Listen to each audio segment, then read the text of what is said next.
running out of time, and you completely failed to answer the question. I'm a professional. That's my job. And Mr. Hickory, what about you? All right, these problems are typical of what happens with an open border to the north. The state is filling up with trash. People who can't tell the difference between a swamp and a marsh. Guys who don't know the first thing about the legality of marrying within the family. That's why we need a river. People, I'm telling you, pick up your spades, go into your garden, start digging as deep and as far as you can. Pretty soon the whole state will be flooded and ruined, and then they'll have to leave. We must build a moat to the north or they will come down and ruin this great state. And Mr. Hickory, were you born in Florida? What a stupid question of all the cheek. Were you? Of course not. No one's been born in Florida since 1877. But I've been here for 5 years, which is a very long time. Yes, it is. A very long time. Almost as long as this show. Ladies and gentlemen, you're listening to Pressing Issues with me, Maurice Chavez, presiding over some of the least informed debate on the radio. In this episode of Pressing the Issue, we had Alex Shrub, Callum Crayshaw, and John Florida Hickory discussing safety. I guess you've all got to make up your own minds. Should we be as wet as fish or a corrupt money-grabbing thief? Gentlemen, I feel we really got somewhere, and that Vice City and people everywhere know a lot more than they did before.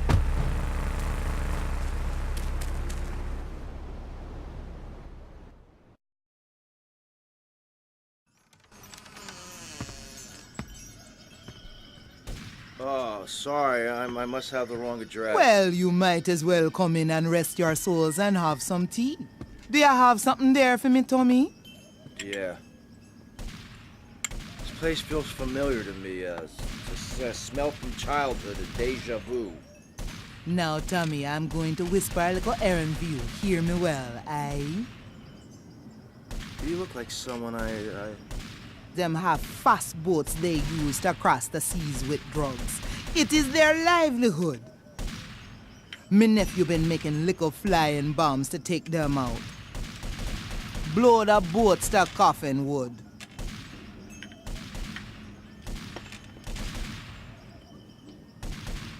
Thanks for the tea.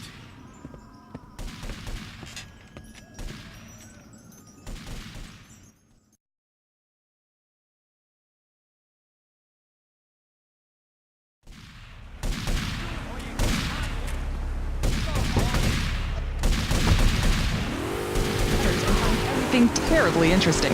I'm Michelle Montanius. And I'm Jonathan Freeloader. Public radio is very important. You may have heard my recent hour-long story about my hike in the park. That was fascinating and very important for everyone, even the blind. Play a selection, Jonathan.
nudity stops people from fighting. Have you seen an issue of National Geographic lately? People around the world are nude. You don't want to shoot a machine gun or a howitzer or a flamethrower if you're naked. It could burn or scold in quite a personal fashion, quite frankly. Have you been to the zoo? Animals are naked. If everyone were naked, there'd be no war. Everyone's complaining about crime and the theft of cars in the city. No one's ever stolen my car. No one's ever pickpocketed me. They've never even tried. That's because you're a degenerate loony. If the police were naked, it would set a great example to everyone. You can direct traffic and eat donuts entirely in the buff. Maurice, this kind of immoral behavior is exactly why I'm building the Pastor Richard Salvation statue. Noah had an ark, Texans had the Alamo, and I am building a highly fortified structure in my image. Simple. This 50-story statue will be able to deflect alpha, gamma, and beta radiation.